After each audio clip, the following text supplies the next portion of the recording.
this is Joanna here with KiwiBox, and I'm sitting with Ace Young. What has being a contestant on Idol done for your career? It's, everybody asks what doors opened up, and it wasn't even doors. It was literally like a valley of opportunity opened up the moment I got off the show, and anybody I wanted to work with, I could get in contact with.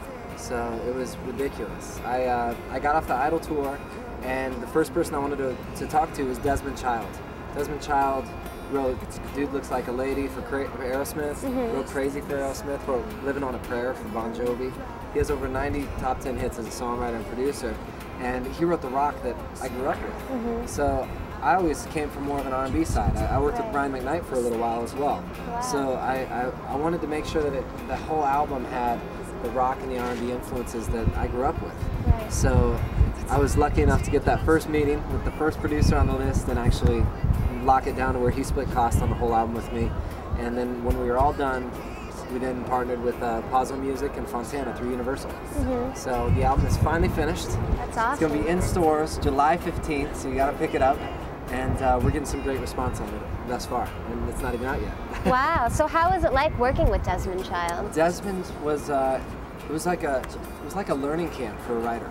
You know, I've written since I was 11 years old. Had a lot of success with Daughtry. We wrote It's Not Over together, and we went to the Grammys together.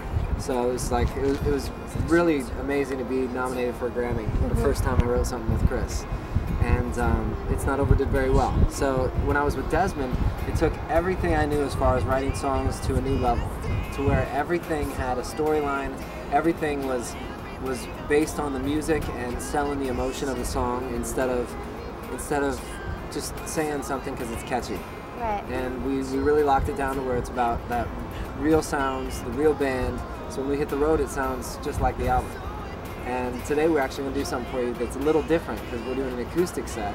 And when you do an acoustic set, you can do whatever you want. Because we have real musicians, so we actually changed the whole arrangement for the single Addicted. We'll do that for you later today. That's great. All right, so you wrote 7 songs on the album. I did. What is your process?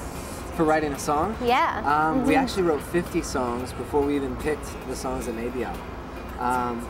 But my process is different with everything. I can just come up with like a cool title and say, wow, that's really that would stick in my mind forever.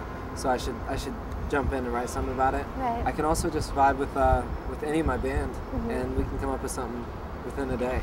Have a whole song done. That's awesome. I'm a quick writer. Cool. So I love to do it, and I love to actually be challenged to do it different ways. The new single Addicted Yep. has like a lot of different styles mixed into it. Is your whole album like that? The whole album, Addicted's like right in the middle of where it goes for the rock and the R&B. So the album actually teeters, it falls both ways. So there's certain songs that'll take you more rock, like A Hard Hand to Hold takes you more rock. Then there's songs that take you back to the R&B side, like Fast Life and Young Money. And the whole album is just a journey through, truthfully, who I am. And there's a lot that people don't know about me this far, even though that everything's on Wikipedia and you know that my first name is not Ace. Correct. So you and Chris are really good friends, and you helped him write It's Not Over. Yeah, we wrote the chorus during the Idol tour. 2 other writers had the song written before we even jumped on it. And when we got to it, the original chorus that they had was the bridge. Let it out, don't get caught up. That was the chorus that Chris heard. So he was kind of stumped. He had already heard that, so he didn't know where to go. Oh, cool. So he goes, Ace, you're good at this. Whatever comes to your mind, just throw it out and let me know what you think. Within 15 minutes, we had It's Not Over, the whole theme, the idea, the lyrics, the melody, and it was done. It just flowed. And when we finished it, we said, man, I hope it makes the album. And it turned out to be the first single. We were at the Grammys. It's been a song that definitely broke him. Wow, yeah, so definitely. It's been amazing. It's been amazing. So did he return the favor on your album? Actually, on my album, we wrote some songs that we were trying to get on the album, and they didn't fit the structure of the album. So we have all these songs that we've written that we're going to use later. And my album is all about showing you who I am musically. So we're going to be doing stuff forever. So we'll do stuff together. But this is all about me telling you who I am and what I stand for musically. Cool. So a lot of KiwiBox members are huge American Idol fans. Okay. Can you share any secrets of American Idol that they may not know? I can. The biggest thing that you don't know is that we don't get to see the judges. We see them when we go out on stage, and that's the most nerve-wracking thing, is we're on stage, we're looking out, and we see the judges just like you're watching the show. And a lot of people think we get to hang out, like say what's up, and do whatever we want. You don't get to see the judges until you get kicked off the show, and that's when I became friends with all the judges. So it was, I think a lot of people get that all misconstrued. So do you still talk to any of them today? Totally.